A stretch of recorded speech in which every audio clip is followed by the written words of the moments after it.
आप एनएफओ में क्यों इन्वेस्टमेंट करना चाहते हैं? कोई तो रीजन होगा जिससे आप जो म्यूचुअल फंड की न्यू स्कीम है एनएफओ जो मार्केट में आया है आप उसमें इन्वेस्टमेंट कर रहे हैं। कोई कारण होगा उसके पीछे जिस वजह से आप जो है उसमें इन्वेस्टमेंट कर रहे हैं। आप उस स्कीम में इन्वेस्टमेंट करेंगे जिसका जो रिकॉर्ड है पिछले 10 साल का रिकॉर्ड जो आपको पता है कि कितनी रिटर्न्स दी हैं उसने, क्या पास्ट रिटर्न्स रही है, पास्ट परफॉर्मेंस क्या रही है, फंड मैनेजर की कैपेबिलिटी क्या रही है और जो फंड मैनेजर ने परफॉर्मेंस दी है, फंड की रिटर्न्स जनरेट करने में हेल्प की है, वो क्या रही है। या फिर आप उस स्कीम में इन्वेस्टमेंट करना चाहेंगे जिसका कोई रिकॉर्ड नहीं है, कोई पास्ट रिटर्न नहीं है, पास्ट परफॉर्मेंस हमें नहीं मिल पा रही, तो आप किस फंड में इन्वेस्टमेंट करना चाहेंगे? तो ऑब्वियसली आपका क्वेश्चन होगा वो ये होगा कि आप जो है जिसकी डाटा अवेलेबल है, पिछले 10 साल का जो पास्ट परफॉर्मेंस है, रिकॉर्ड है, वो अवेलेबल है, आप उसमें इन्वेस्टमेंट करेंगे। बट ऐसा नहीं होता। कुछ इन्वेस्टर्स जो हैं जब एनएफओ मार्केट में आता है तो वो जो 10 रुपए एनएवी उनको मिलती है उसके लालच में आके जो है वो एनएफओ में अप्लाई कर देते हैं। तो अगर अभी हम कुछ पिछले टाइम की बात करें तो म्यूचुअल फंड्स की जो न्यू स्कीम्स है, म्यूचुअल फंड हाउसेज है जो एनएफओ है मार्केट में, न्यूली एनएफओ जो है मार्केट में ला रहे हैं। और अगर हम पिछले 1 मंथ की बात करें तो ऐसी 15 से 20 स्कीम होंगी जिनके न्यू फंड ऑफरिंग है जो मार्केट में आए, और जो कुछ अभी रनिंग पर हैं और कुछ हैं जो लिस्टेड भी हो गई हैं, यूनिट्स अलॉट जो इन्वेस्टर्स को हो गई हैं। तो अभी जो मार्केट में रनिंग पर हैं स्कीम्स ओपन है सब्सक्रिप्शन के लिए, वो स्कीम्स इस तरह हैं जो आपको दिख रही होंगी। आज हम एनएफओ से बारे में ही बात करेंगे। तो एनएफओ के बारे में जो है आप सब जानते होंगे, न्यू फंड ऑफरिंग। जब भी कोई म्यूचुअल फंड की न्यू स्कीम मार्केट में आती है या फिर म्यूचुअल फंड हाउस है जो कोई स्कीम को अपनी कैटेगरी में अपने फंड हाउस में ऐड करना चाहता है और उसके थ्रू इन्वेस्टर से पैसा रेज करते हैं, एक एनएफओ का जो एक टाइम पीरियड होता है जो कि 10 से 15 दिन तक का हो सकता है। तो उस टाइम में जो है एनएफओ आते हैं मार्केट में और उसके कुछ टाइम बाद है जो जो इन्वेस्टर्स इन्वेस्टमेंट करते हैं उस फंड में, वो स्कीम्स हैं जो यूनिट्स अलॉट हो जाती हैं इन्वेस्टर्स को सब्सक्रिप्शन क्लोज होने के 5 से लेकर 10 दिन के बाद। तो जब भी कोई एनएफओ आता है तो हर एक इन्वेस्टर्स को लगता है कि जो एनएफओ की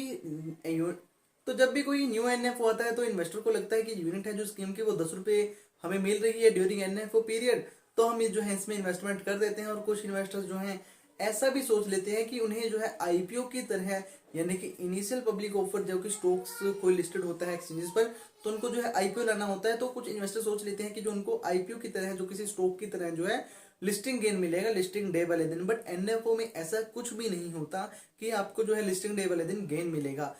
तो जब यूनिट्स अलॉट होती है इन्वेस्टर्स को, हो सकता है कि यूनिट्स जो है आपको एनएवी जो यूनिट की होगी वो ज्यादा मिले, या हो सकता है कम भी मिल सकती है। तो हर एक इन्वेस्टर को लगता है कि कोई जो स्कीम मार्केट में लिस्टेड है और जो न्यू अपकमिंग एनएफओ आ रहा है तो उसको जो है एनएवी वहां पर 10 रुपए मिल रही है। तो फॉर एग्जाम्पल हम ले लेते हैं, जैसे यूटे स्मॉल कैप फंड है जो एनएफओ मार्केट में आया है, जो कि 2 दिसंबर से ओपन हुआ है सब्सक्रिप्शन के लिए।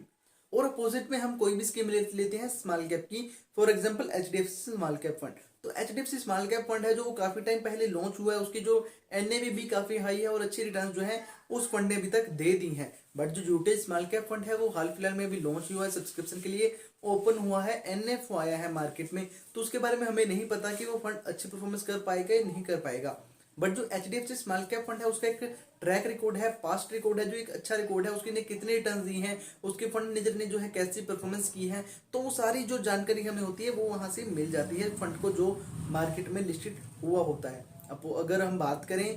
यूटीआई स्मॉल कैप फंड के बारे में, तो हमें उसके बारे में नहीं पता कि उसके जो पास्ट रिकॉर्ड है, पास्ट रिटर्न्स है, उसके बारे में नहीं पता, क्योंकि जो स्कीम है अभी न्यूली मार्केट में आई है। तो जो डाटा होता है रिसर्च का वो जो एनएफओ पर नहीं मिल पाता अकॉर्डिंग टू जो ऑलरेडी मार्केट में लिस्टेड होती है। अब जो इन्वेस्टर्स होते हैं जिनको यूनिट्स के बारे में ज्यादा नॉलेज नहीं होती, म्यूचुअल फंड की स्कीम्स के बारे में ज्यादा नॉलेज नहीं होती, तो वो इन्वेस्टर्स क्या सोच लेते हैं कि एचडीएफसी स्मॉल कैप फंड की जो यूनिट की एनएवी है, जो एनएवी है वो है 27 रुपए, और जो आपको यूटीआई स्मॉल कैप फंड पर एप्लीकेबल होगी वो होगी 10 रुपए। तो इन्वेस्टर्स कुछ ऐसा सोच लेते हैं कि जो एचडीएफसी स्मॉल कैप फंड की एनएवी है वो कॉस्टली है और जो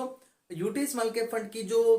एनएवी है वो सस्ती है, यानी कि यूनिट है जो सस्ती है। और इसलिए उन्हें लगता है कि वो उन्हें जो इन्वेस्टमेंट करनी चाहिए वो बजाय एचडीएफसी स्मॉल कैप फंड की बजाय यूटीआई के स्मॉल कैप फंड में इन्वेस्टमेंट करना चाहिए। तो आपको बता दूं कि किसी टाइम में जो है एचडीएफसी स्मॉल कैप फंड का जब एनएफओ आया होगा मार्केट में, तो उसकी भी जो यूनिट की एनएवी होगी वो 10 रुपए ही होगी उस टाइम में। तो जो रिटर्न्स दी हैं फंड ने वो अच्छी दी, तो इसी के चलते अगर रिटर्न्स अच्छी देंगी तो फंड की जो यूनिट की एनएवी होगी वो इंक्रीज होती रहेगी। जैसे जैसे इंक्रीज होगी एनएवी, वैसी वैसी जो रिटर्न्स है इन्वेस्टर्स को मिलती रहेंगी। बट जब वो यूटेज स्मॉल कैप फंड में इन्वेस्टमेंट कर देता है तो वो हो सकता है वो भी अच्छी परफॉर्मेंस करे, उसकी भी आने वाले 5 से 10 सालों में जो एनएवी है वो 25 रुपए 20 रुपए ऐसे चली जाए। तो फंड के परफॉर्मेंस के ऊपर डिपेंड करता है कि किस टाइप का पोर्टफोलियो बनाया गया है। इन्वेस्टर वो सोच लेते हैं कि वो अगर यूटीआई के स्मॉल कैप फंड में इन्वेस्टमेंट करेंगे तो वो 10 रुपए से एनएवी क्या डाउन जाएगी, बट ऐसा नहीं होता।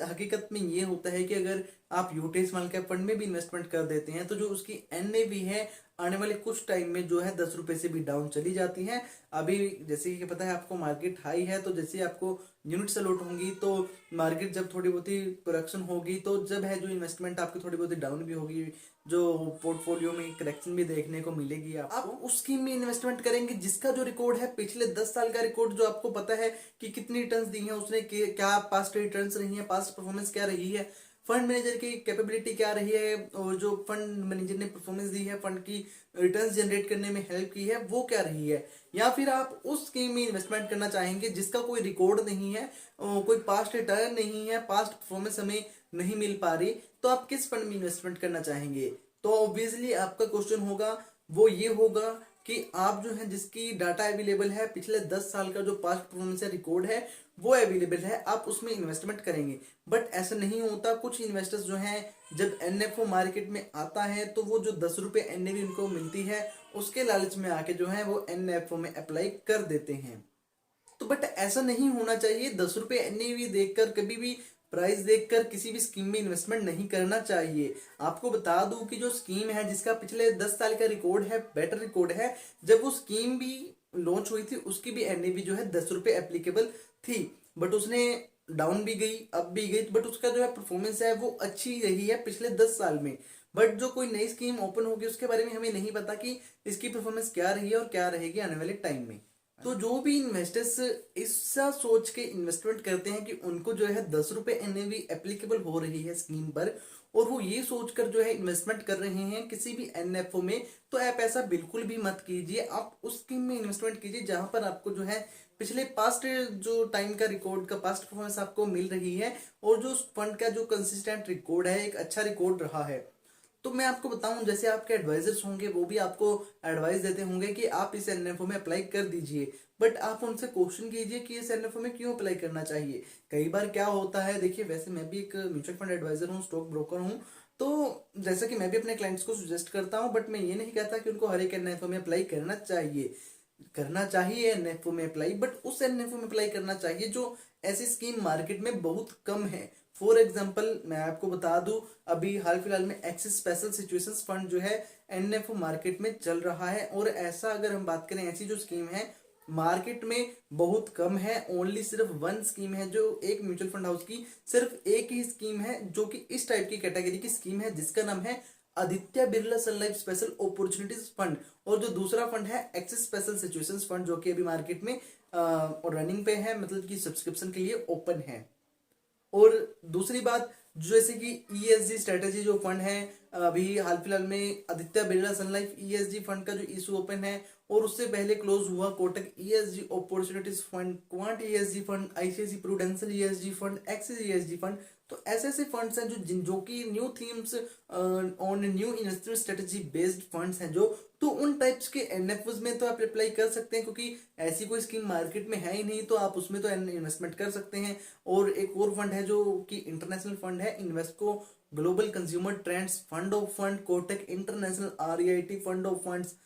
Nippon India flexi cap fund of fund, जो कि भी न्यूली मार्केट में आया है। तो ऐसे ऐसे फंड्स में तो आप इन्वेस्टमेंट कर सकते हैं जो कि मार्केट में भी बहुत ही गिनी चुनी सी स्कीम्स हैं, और कुछ इनमें से जो स्कीम्स हैं वो मार्केट में है ही नहीं। तो इन्वेस्टर्स ऐसी ऐसी स्कीम्स में इन्वेस्टमेंट कर सकते हैं जो न्यू फंड ऑफरिंग आ रहे हैं, अलग टाइप के, यूनिक टाइप के। बट जो स्कीम्स ऑलरेडी कैटेगरी के मार्केट में लिस्टेड हैं, 45 फंड हाउस हैं हमारे इंडिया में, जो ऑलरेडी ऐसे ऐसे फंड हाउस हैं, फंड की स्कीम्स हैं, तो उनमें इन्वेस्टमेंट कर सकते हैं। जैसे कि अब मार्केट में जो स्कीम्स आ रही हैं, जैसे UTI small cap fund, ITI large cap fund, तो इन फंड्स में इन्वेस्टमेंट करके मुझे नहीं लगता कि कोई आपको फायदा होने वाला है। देखिए फायदा तो होगा, अगर आप इन्वेस्टमेंट कर रहे हैं कहीं पर फायदा तो होगा, बट फिर भी आप जो है ऑलरेडी मार्केट में लिस्टेड स्कीम्स हैं उनमें इन्वेस्टमेंट कर सकते हैं। HDFC small cap fund, HDFC large cap fund, ICICI prudential large cap fund, axis small cap fund, ऐसे ऐसे जिनकी बहुत अच्छा पास्ट परफॉर्मेंस रही है, कंसिस्टेंट रिकॉर्ड रहा है पिछले कुछ टाइम में, तो आप उनमें इन्वेस्टमेंट कर सकते हैं, उन टाइप की स्कीम्स में।